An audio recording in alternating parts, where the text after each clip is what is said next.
ये तो केंद्र का विषय है। वैक्सीन पर दिल्ली के मुख्यमंत्री अरविंद केजरीवाल के बयान पर बीजेपी सांसद गौतम गंभीर ने उन्हें जवाब दिया।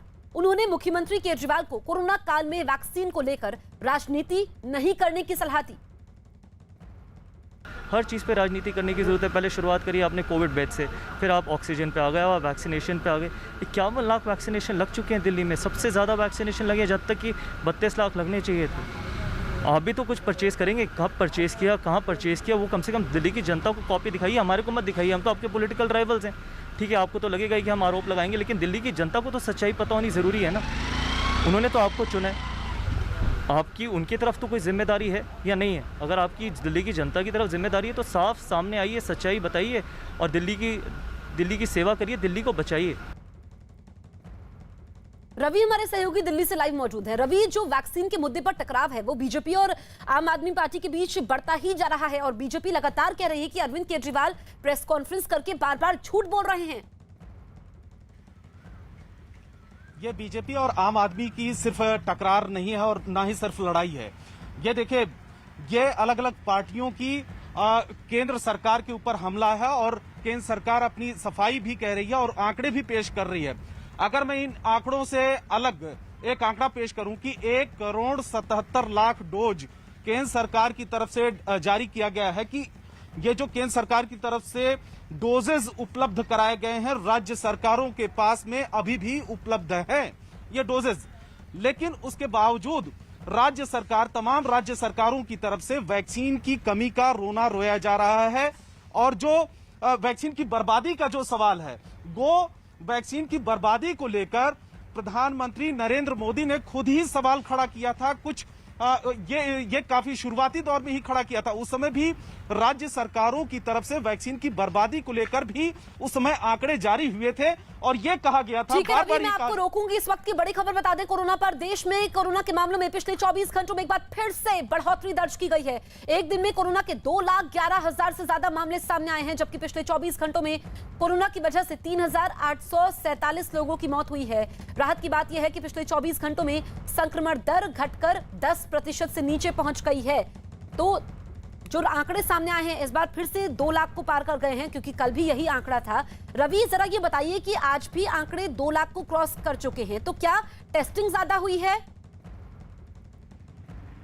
टेस्टिंग ज्यादा नहीं हुई है, लेकिन एक चीज इसमें देखने को मिल रहा है कि 10% से कम ही है अभी पॉजिटिविटी रेट है। कल भी पॉजिटिविटी रेट 10% से कम थी, आज भी है। थोड़ा सा आंकड़े ऊपर नीचे होते हैं क्योंकि पूरे देश का ये मामला है। जब अभी रोजाना लगभग 20 से 21 लाख के टेस्टिंग हो रही है, थोड़ा सा कभी कम होती है।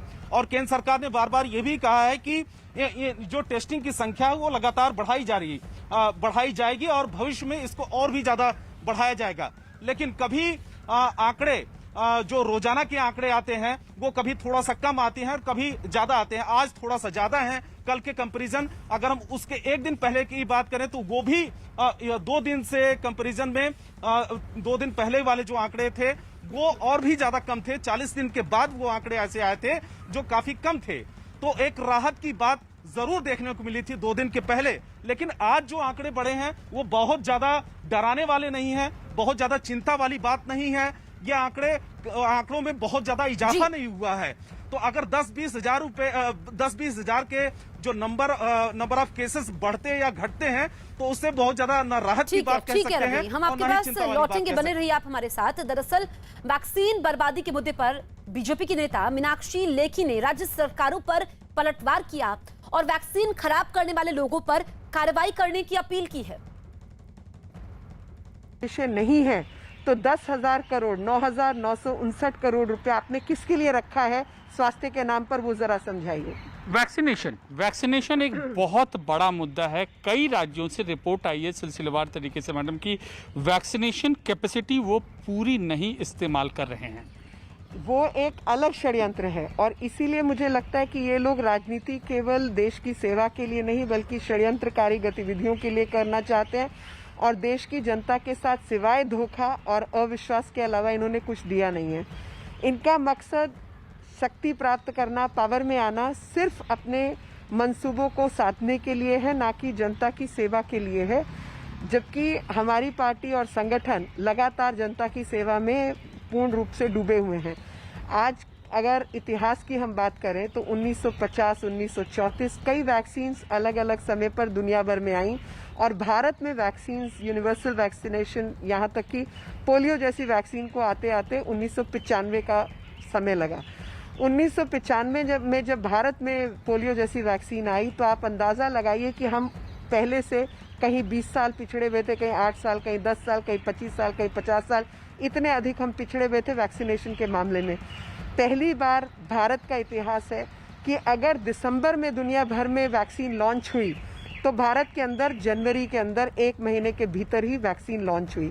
और जब जनवरी में वैक्सीन लॉन्च हुई, मैं अखबार बाय अखबार आपको गिनती बता सकती हूँ कि किस अखबार में वैक्सीन के खिलाफ कितनी बार लेख लिखा गया, किस नेता ने कितनी बार वैक्सीन के विरोध में बयान दिया, और आज वही लोग हाय तौबा वैक्सीन पे मचाकर बैठे हैं। देखिए, आपको समझना होगा, जब किसी चीज़ की बीमारी ही नहीं है, कोरोना की कोई दवा नहीं है क्योंकि बीमारी नहीं है, दवा बनते बनाते 1 साल लगा, और उसकी जब दवा बनेगी तो उसकी खपत और उसकी तैयारी उसी हिसाब से होगी, धीरे धीरे ही बढ़ेगी। एक साथ तो आप 130 करोड़ के देश में, जो कि अपने आप में महाद्वीप के बराबर है, आप नहीं पैदा कर सकते। तो जैसे जैसे बढ़ेगी आप वैसे वैसे उसको बढ़ाने का प्रयास कर रहे हैं और पूरी शिद्दत से आप लगे हुए हैं कि देश के हर व्यक्ति तक वैक्सीन पहुंचे। ऐसे समय पर ये जितनी घटिया राजनीति करने वाले हैं, सुपर स्प्रेडर कोरोना इवेंट बनाने वाले लोग, जो कि एक तरफ वैक्सीन के लिए हाय तौबा मचा रहे हैं, दूसरी तरफ किसानों के नाम पर जो आंदोलनकारी जीव बैठे हैं उनका समर्थन कर रहे हैं। और ये बात मैंने आपके माध्यम से पहले भी चैलेंज की थी, दोबारा ये चैलेंज कर रही हूँ कि अगर इनको प्रियंका